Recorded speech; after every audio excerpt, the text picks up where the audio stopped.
chère Madame Fawzia Charfi, ses filles, sa famille, ses proches, tous ceux qui aujourd'hui sont en train de rendre hommage à Mohamed Charfi, ces grands personnages. Je peux vous le dire comme ancien directeur général de l'UNESCO. On avait besoin de personnes comme lui qui sont de points de repère lumineux pour pouvoir chaque jour, au début de la journée précisément, penser à notre feuille de route quotidienne.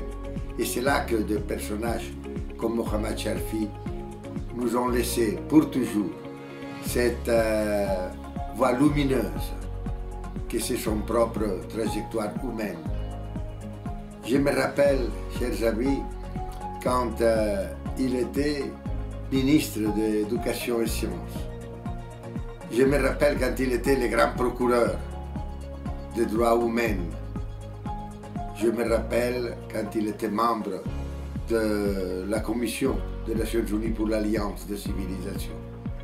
Et je peux vous dire qu'on ne peut pas parler de la disparition de Mohamed Charfi. Non, on peut parler du décès.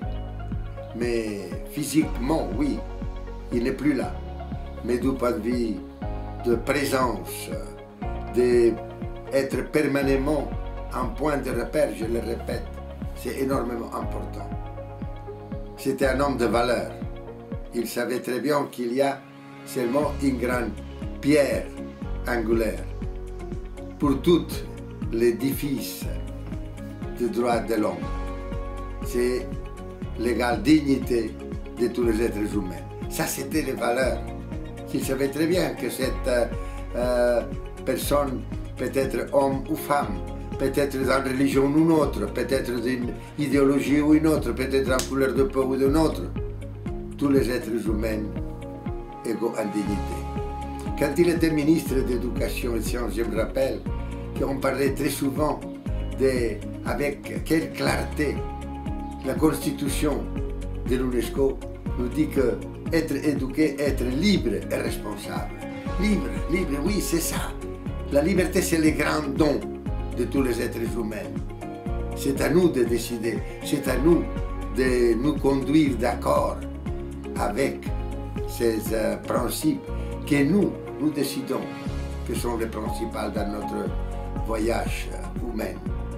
Donc, chers amis, aujourd'hui, je disais ça à sa femme, il fait quelques mois, quand elle m'a invité à être présent le 30 juin pour cet hommage à ce grand personnage que, je le répète, il nous a quittés un jour, mais il reste permanemment comme un point lumineux pour chaque jour, je le répète, établir notre feuille de route.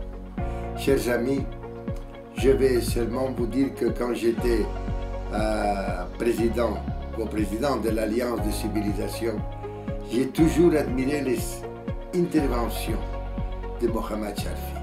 C'est pour ça que je lui garde toujours un grand respect, que je vais aujourd'hui me joindre à cet hommage que vous allez rendre à Mohamed Charfi et vous dire nous avons besoin qu'il reste toujours très proche à nous. Ces personnages doivent rester parce que si du point de vue physique, ils ne sont plus là, du point de vue spirituel, ils seront toujours à nos côtés.